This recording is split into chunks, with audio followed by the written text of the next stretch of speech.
Assalamualaikum warahmatullahi wabarakatuh. Kembali lagi dengan saya Ditya Arfianti dengan NIM C1F018021.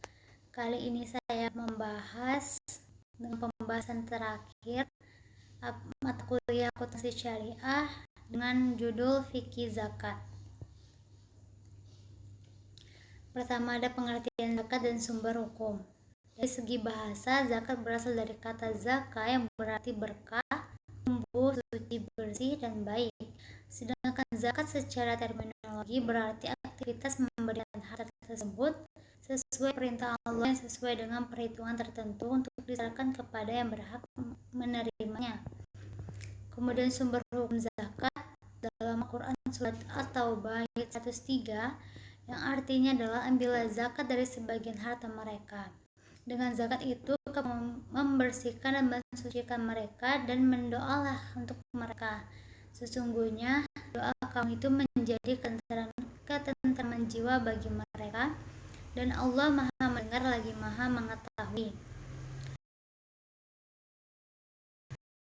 Abu Hurairah berkata, Rasulullah bersabda, barang siapa yang dikaruniai oleh Allah kekayaan tetapi tidak mengeluarkan zakatnya, maka pada hari kiamat nanti ia akan didatangi oleh seekor ular jantan gundul yang sangat berbisa dan sangat menakutkan, dengan 2 bintik di atas kedua matanya. Objek zakat. Yang pertama adalah zakat binatang ternak.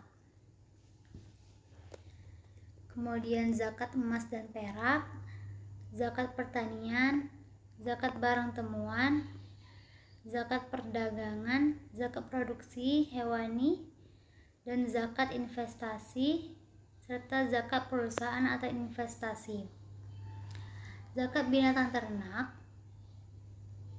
Dalam berbagai hadis dikemukakan bahwa ada 3 jenis hewan ternak yang wajib dikeluarkan zakatnya setelah pernyataan tertentu, yaitu unta, sapi, dan domba. Sedangkan di luar ketiga jenis tersebut, para ulama berbeda pendapat.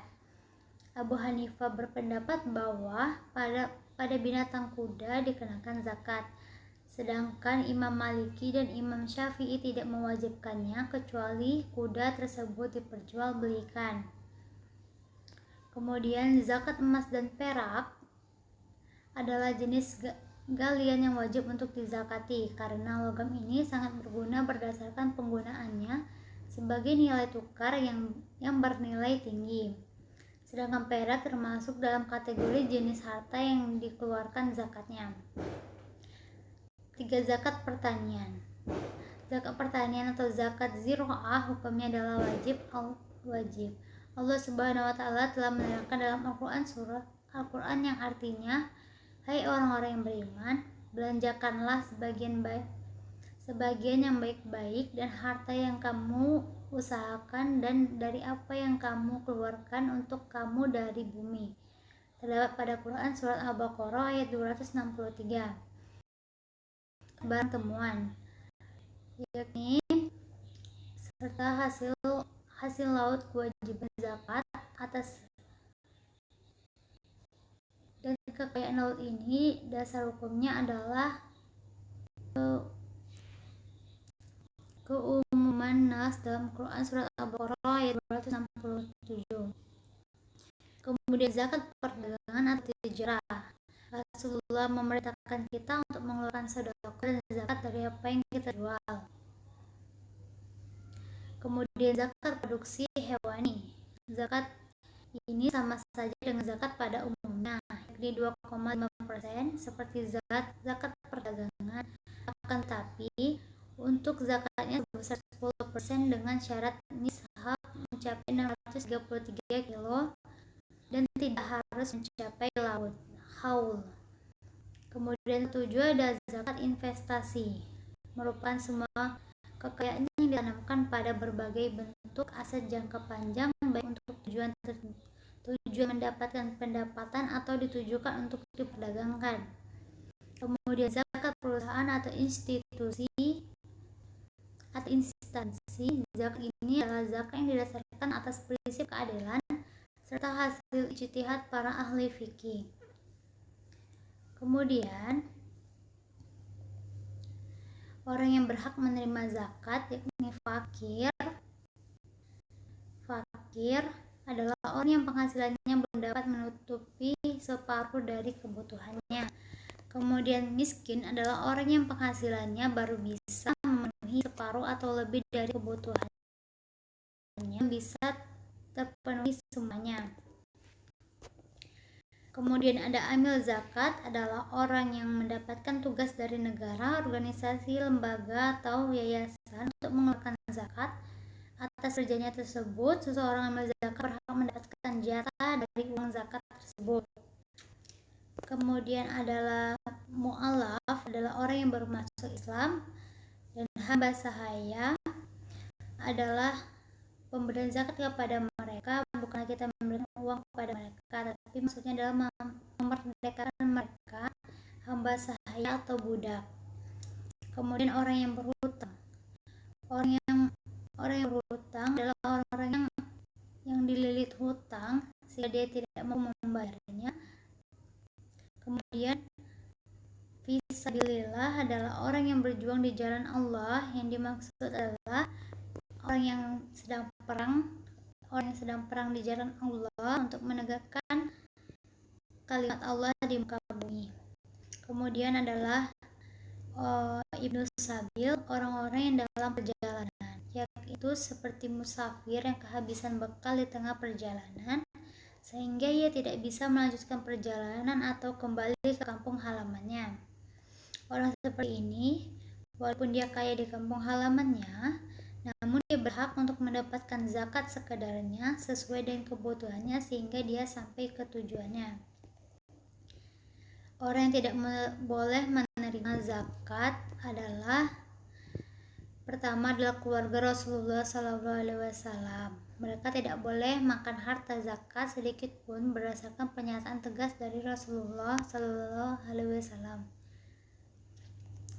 Kemudian ada orang kaya yang dapat zakat. Mereka adalah orang kaya yang masuk dalam daftar golongan yang tidak masuk dalam daftar 8 golongan penerima zakat penerima zakat. Kemudian ketiga adalah orang kafir. Keempat ada setiap orang yang wajib dinafkahi oleh muzaki atau wajib zakat, yakni termasuk aturan baku terkait penerima zakat. Zakat dibagi oleh muzaki seperti anak, istri, dan seterusnya ke bawah, atau orang tua dan seterusnya ke atas. Hikmah zakat bagi menerima itu dengan beban ekonomi dihadapi, menjalin persaudaraan antara sesama muslim, menghindarkan dari perbuatan jahat, meningkatkan ketakwaan kepada Allah, dan memungkinkan mereka mengubah keadaan diri dengan modal zakat yang didapatkan. Kemudian hikmah zakat bagi yang memberi. Zakat menyempurnakan iman. Kemudian zakat sarana penghapus dosa. Zakat untuk membersihkan harta. Zakat dapat melatih kerendahan hati serta meningkatkan rezeki. Kemudian mengikat tali persaudaraan, dan zakat menjauhkan dari siksa neraka. Perlakuan PSAK 109. Semua lembaga amil zakat dapat menjadikan PSAK 109 sebagai pedoman pengelolaan keuangan dan akuntansi sekaligus dalam menyajikan laporan keuangan. Para akuntan dapat menjadikan PSAK 109 untuk melakukan audit atas laporan keuangan lembaga amil zakat. Dengan semua lembaga amil zakat merujuk pada PSAK 109 dalam menyajikan laporan keuangan akan menjadi lebih mudah apabila hendak dilakukan perbandingan kinerja. Berdasarkan catatan Direktorat Pembayaran Amil Zakat Departemen Agama pada tahun 2006, terdapat 18 lembaga amil zakat yang telah disahkan pemerintah. Salah satu dari 18 lembaga amil zakat nasional tersebut yaitu Baitul Mal Umat Islam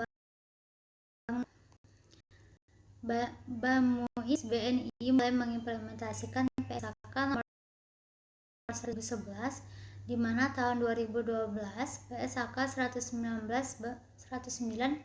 baru diwajibkan dipakai pada lembaga amil zakat. Terima kasih, semoga bermanfaat. Wassalamualaikum warahmatullahi wabarakatuh.